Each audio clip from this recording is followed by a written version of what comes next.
Bonjour à tous, on va travailler ici sur le dernier chapitre d'histoire sur l'État à l'époque moderne. Donc c'est un chapitre qui est très important pour mieux comprendre après la mise en place de la Révolution française que vous étudierez en début de première.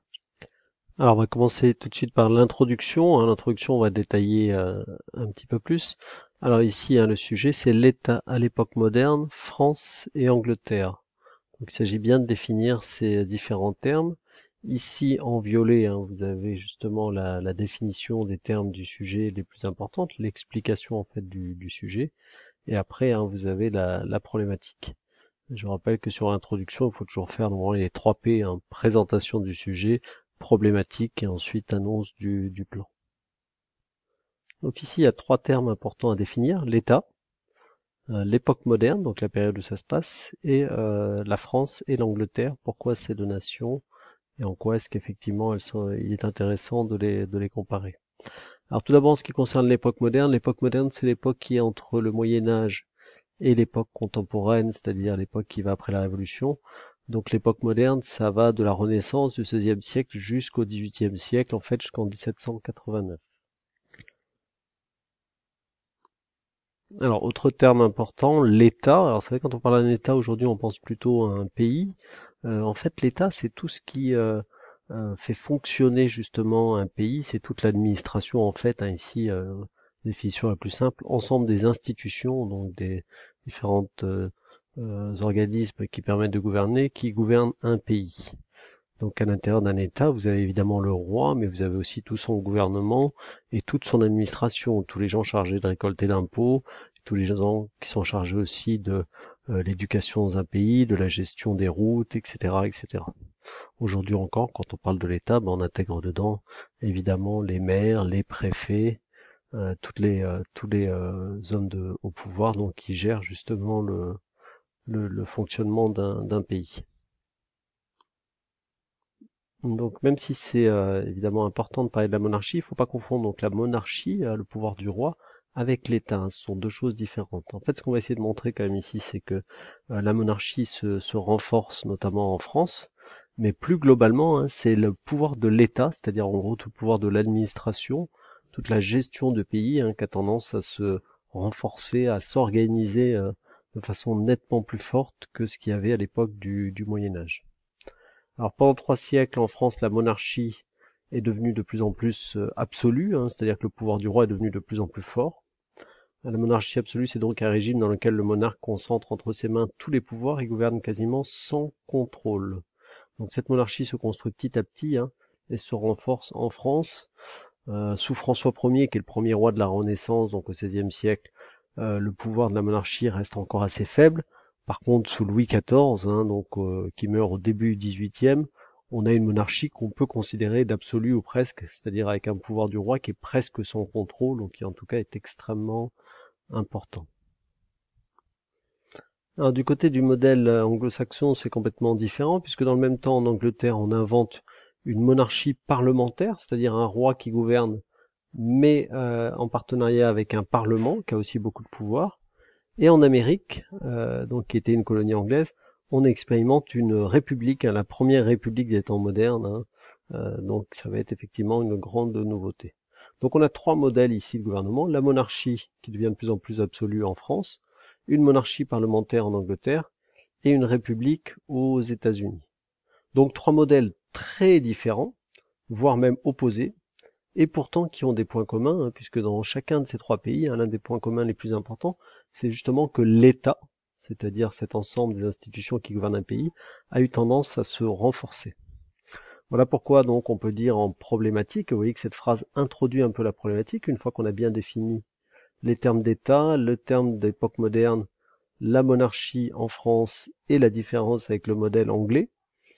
Donc, en quoi ces modèles d'État, donc que ce soit la France, le Royaume-Uni ou les États-Unis, sont très différents, mais sont tous trois des modèles modernes, c'est-à-dire qui n'existaient pas avant, et qui témoignent d'un renforcement du rôle de l'État à l'époque.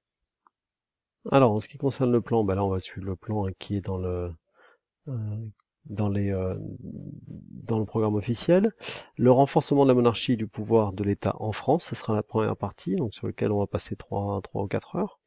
Le modèle britannique, donc le modèle anglais de monarchie parlementaire, qu'on verra dans une deuxième partie, et enfin la révolution aux États-Unis d'Amérique, un nouveau modèle républicain, c'est ce qu'on verra dans une troisième partie. Alors tout d'abord dans une première partie, donc le renforcement de la monarchie et du pouvoir de l'État en France du XVIe siècle, donc de l'époque de François Ier jusqu'au XVIIe siècle. Voilà, donc la monarchie au début du XVIe siècle est un pouvoir encore limité, hein, mais qui va augmenter tout au long du XVIe, du XVIIe et du XVIIIe siècle. Pas de façon rectiligne, hein, c'est-à-dire qu'il y a des moments où le pouvoir royal augmente et puis d'autres moments où il manque s'effondrer. Ce qui est sûr, hein, c'est que durant tout le Moyen Âge, le pouvoir du roi en France est très limité. Le territoire où il peut vraiment lever l'impôt et une armée, ce qu'on appelle le domaine royal, est finalement très restreint, hein. Si on regarde sur les cartes ici, on voit qu'au XIe siècle, en gros, le pouvoir du roi, il va de Paris à Orléans, pas loin, hein. Ça permet au roi quand même de contrôler les deux plus grands fleuves de la partie nord de la France, c'est-à-dire la Seine ici et la Loire, donc c'est un point très stratégique. Mais vous voyez que le royaume d'Angleterre encore contrôle toute la Normandie, et puis après le comté de Toulouse, le duché de Bourgogne, etc.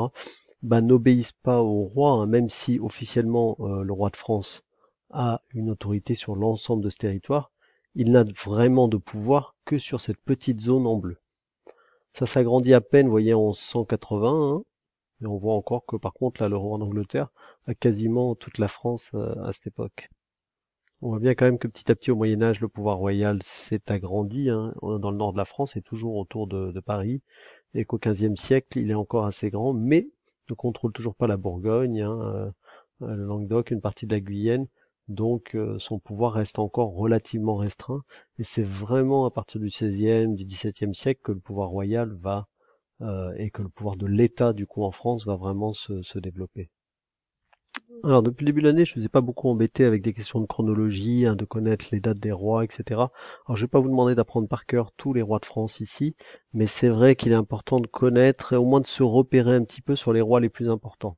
Alors ça ne veut pas dire d'apprendre les dates de façon hyper précise, mais voilà, il faut savoir qu'au début du XVIe siècle, le roi le plus important c'est François Ier, qu'après dans la deuxième partie du XVIe c'est beaucoup plus confus, c'est l'époque des guerres des religions, alors là l'autorité de l'État s'effondre, il y a Henri II, il y a François II, vous voyez, qui règne très peu de temps, Charles IX, Henri III, c'est toute l'époque donc des guerres de religion, donc c'est plus confus. Il faut connaître Henri IV, hein, qui a restauré justement l'autorité de l'État aux alentours de 1600 et qui meurt assassiné en 1610, hein, poignardé à Paris. Ensuite vient Louis XIII qui renforce toujours l'autorité du roi, mais avec une période au moment de la jeunesse de Louis XIV qui est une période de rébellion des nobles qu'on appelle la Fronde. Et donc Louis XIV, dans sa jeunesse, était traumatisé par ce moment où l'autorité de l'État et l'autorité du roi étaient très faibles. Et donc toute sa vie, il va vouloir renforcer l'autorité de l'État et l'autorité du roi, ce qu'il va réussir à faire, puisqu'à sa mort, hein, le pouvoir du roi n'a jamais été aussi fort, et le pouvoir de l'État français n'a jamais été aussi fort aussi. Puis vient Louis XV, hein, qui gouverne quasiment durant tout le XVIIIe, 1715-1774, c'est un règne très long, et donc son fils Louis XVI, hein, qui va prendre le pouvoir en 1774, mais ça c'est encore une autre histoire. Donc à partir de François Ier, l'autorité du roi est renforcée, même si des crises très fortes comme les guerres de religion ou la Fronde bousculent encore fortement cette autorité, le roi peut s'appuyer sur le soutien de l'Église et de son administration. Alors l'un des éléments très importants qui donne au roi de France un pouvoir particulier depuis le milieu du Moyen Âge, c'est la cérémonie du sacre, hein. Donc cette cérémonie est très importante et je vous renvoie là à deux vidéos, hein, que j'ai mis donc en ligne et qui vous permettent de mieux visualiser, de mieux comprendre, hein, le rôle de cette cérémonie. On va revenir quand même sur 2-3 points ensemble.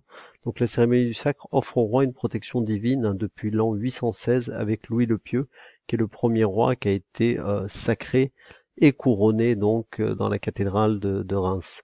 Donc vous voyez que ça date de près de 700-800 ans, hein, quand on démarre le XVIe siècle.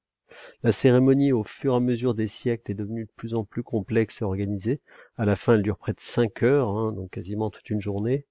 Ça commence par l'onction d'une huile sainte sur le front du roi, donc c'est proprement parler le sacre. Puis après, le roi prête des serments de fidélité à l'Église, au grand du royaume, etc. Et enfin, le couronnement du roi et de la reine arrive à la fin. Et ensuite, le roi sort sur le parvis de la cathédrale de Reims, hein, et il touche un certain nombre de malades, des gens qui avaient des maladies de peau qu'on appelait les écrouelles, et il était censé les guérir. Alors en quoi la cérémonie du sacre a-t-elle en France une importance aussi forte pour le roi? C'est un cas quasi unique en Europe, hein. Il y a d'autres rois qui sont sacrés, mais la cérémonie n'est pas aussi complexe, n'est pas aussi importante. Et puis l'empereur, par exemple, allemand, lui aussi est sacré et couronné, mais il faut qu'il se déplace à Rome et que ce soit le pape qui le fasse. Alors que le roi de France le fait sur son propre territoire, ce qui renforce son pouvoir. D'autre part, la cérémonie est beaucoup plus complexe, organisée, spectaculaire. Bref, c'est un véritable instrument de propagande, hein, pour l'État français, pour le roi. C'est donc un acte fondateur qui a lieu donc au début du règne d'un roi et qui a une dimension populaire forte puisqu'il y a des centaines, des milliers de Français, hein, qui se pressent autour de la cathédrale de Reims pour voir le roi, pour éventuellement pouvoir rentrer dans la cathédrale, mais surtout qu'il attende sur le parvis au moment où il sort avec sa couronne. Alors une fois que le roi est sacré, il a finalement trois pouvoirs assez incroyables. Il est à la fois guérisseur, intouchable et infaillible. Alors qu'est-ce que ça veut dire? On va expliquer ces trois termes en détail. D'abord guérisseur, on en a parlé. On lui donne une forme de pouvoir magique, de pouvoir guérisseur. On considère que le roi, une fois qu'il avait été sacré, pouvait pouvait faire en sorte de guérir cette maladie de peau, hein, qu'on appelait les écrouelles. On n'a pas la preuve qu'il arrivait à les guérir vraiment, mais en tout cas les Français y croyaient. Deuxième point, il est intouchable, c'est-à-dire que lui et sa famille est totalement justement protégé, qu'on ne peut pas porter atteinte à sa personne, qu'on ne peut pas le toucher sans son autorisation, qu'on ne peut même pas s'approcher de lui sans autorisation, et qu'on peut encore moins l'enfermer, l'empêcher de passer quelque part, etc. Donc il est totalement protégé, hein, par ce sacre. Et enfin, infaillible, ça veut dire qu'il ne se trompe jamais, qu'il fait toujours le bien. Ça veut dire aussi que quand il fait le mal, ou qu'en tout cas on considère qu'il gouverne mal, c'est forcément de la faute de la cour, de son entourage, mais pas directement du roi, qui naturellement est désigné par Dieu, inspiré par Dieu, donc ne peut faire que le bien. Donc ça montre, hein, le pouvoir assez incroyable qu'a le roi avec cette cérémonie du sacre. Pensez bien à ça quand même, parce que l'année prochaine vous verrez que Louis XVI a été critiqué, bousculé, insulté, jugé, puis guillotiné. Comment est-ce qu'on en est arrivé avec ce roi qui était lui aussi sacré, hein, et qui était censé donc être intouchable et infaillible, à réussir à renverser, à humilier ce roi? C'est une question qu'on devra évidemment poser. Alors en conclusion de cette première sous-partie, le roi bénéficie donc d'une sorte de protection divine, ce qui est très important avec ce sacre. Il est aussi considéré comme le chef des croyants, il est chargé de défendre la religion catholique, qui est donc la religion officielle de l'État. Or, je vous rappelle qu'à partir de 1517, avec Luther, les idées protestantes se diffusent un peu partout en Europe et en France aussi. Et donc, du coup, la France va connaître les guerres de religion de 1562 à 1598 entre les catholiques et protestants, hein. C'est ce qu'on a vu tout à l'heure sur la chronologie. Voilà donc ce qu'on pouvait voir sur la puissance du roi et de la monarchie, et particulièrement sa dimension religieuse, hein, qui est vraiment très très importante en France à l'époque.